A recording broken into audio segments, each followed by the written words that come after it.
کیا ہمارے ذہن میں مسجد کے وہ ائمہ اور مؤذنین ہیں جن کو ہم مہینے میں 6-7 ہزار دیتے ہیں اور اوپر سے ان کو اپنا غلام اور نوکر سمجھتے ہیں؟ کیا ہمارے ذہن میں مدرسے کے وہ اساتذہ ہیں جن کو ہم 5-5 اور 6-6 ہزار تنخواہ دیتے ہیں؟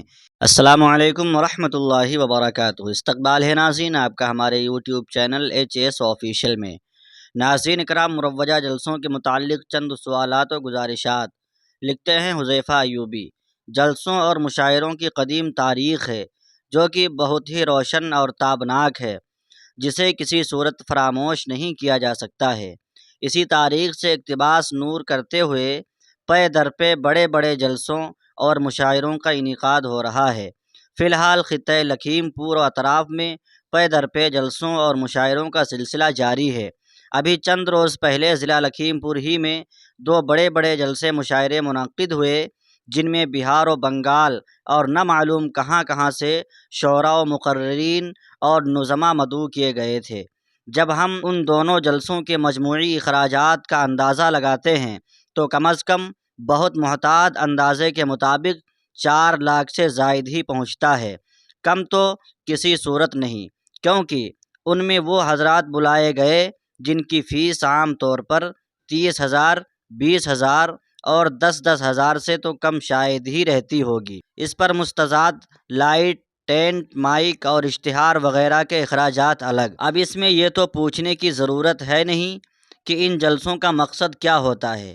اغراض و مقاصد تو ظاہر و باہر ہیں کہ معاشرے اور بستی کی اصلاح یا پھر دینی بیداری اور تعلیمی بیداری رہتی ہیں، جو کہ اچھی بات ہے۔ مزید اچھی بات یہ ہے کہ آپ ملت اور معاشرے کے لیے فکر مند ہیں، جو کہ ہونا بھی چاہیے۔ اب سوال یہ ہے کہ جس طرح ہم اپنی بستی یا اپنے گاؤں کے لیے فکر مند ہیں، کیا اس فکر مندی کے دائرے میں بستی یا گاؤں کی وہ بچیاں بھی آتی ہیں جو اپنا اسکول اور کالج نہ ہونے کی وجہ سے غیروں کے اسکول اور کالج میں پڑھنے پر مجبور ہیں؟ کیا ہمارے ذہن میں مدرسے کے وہ اساتذہ ہیں جن کو ہم 5-5 اور 6-6 ہزار تنخواہ دیتے ہیں؟ کیا ہمارے ذہن میں مسجد کے وہ ائمہ اور مؤذنین ہیں جن کو ہم مہینے میں 6-7 ہزار دیتے ہیں اور اوپر سے ان کو اپنا غلام اور نوکر سمجھتے ہیں؟ کیا ہمارے ذہن میں بستی یا گاؤں کے وہ بچے اور بچیاں ہیں جو پڑھنا چاہتے ہیں لیکن وسائل سے محروم ہیں؟ کیا ہمارے ذہن میں وہ بچیاں ہیں جن کی عمریں نکلی جا رہی ہیں لیکن اسباب کے ہاتھوں محروم ہیں؟ اگر یہ ان کے علاوہ دیگر ضروریات ہمارے ذہن میں ہیں اور ان کے لیے بھی اتنے ہی فکر مند ہیں جتنے ان جلسوں کے لیے ہوتے ہیں، تو مبارکباد قبول کیجئے، اور خدا نخواستہ اگر ایسا نہیں ہے تو ہم 2 نہیں بلکہ 50، 4 لاکھ نہیں 4 کروڑ کے جلسے منعقد کر لیں۔